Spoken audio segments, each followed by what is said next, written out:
এক গ্রামেই বাস করত এক গরিব চাষি ও তার বউ। চাষি ছিল সৎ পরিশ্রমী কিন্তু কিছুটা সহজ সরল। আর তার বউ ছিল খুবই চালাক ও বুদ্ধিমতী। একবার গ্রামের জমিদার ঘোষণা দিলেন, যে আমার একটি ধাঁধার উত্তর দিতে পারবে তাকে পুরস্কার দেওয়া হবে। ধাঁধাটি ছিল, নেই তবুও আছে, শূন্য তবুও পূর্ণ। চাষি ধাঁধার কথা শুনে খুব চিন্তায় পড়ে গেল। সে সারাদিন মাঠে কাজ করে আর মাথা ঘামায়, কিন্তু উত্তর কিছুতেই খুঁজে পায় না। একদিন তার বউ জিজ্ঞেস করলো, তুমি এত চিন্তিত কেন? চাষি ধাঁধাটির কথা বলল। বউ তখন মুচকি হেসে বলল, এর উত্তর আমি জানি। পরদিন বউ তার স্বামীকে নিয়ে জমিদারের দরবারে গেল। বউ নিজেই উত্তর দিল, এই ধাঁধার উত্তর হচ্ছে মনের ভাবনা। এটা চোখে দেখা যায় না, তবুও আছে, শূন্য মনে হয় কিন্তু অনেক কিছু ধারণ করে। জমিদার মুগ্ধ হয়ে বললেন, তোমার বউ তো সত্যিই অসাধারণ।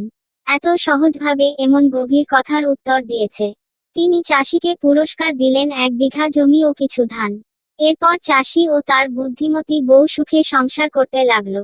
এই গল্প থেকে আমরা শিখি, বুদ্ধি ও জ্ঞান সব সময় শারীরিক পরিশ্রমের চেয়ে শক্তিশালী হতে পারে।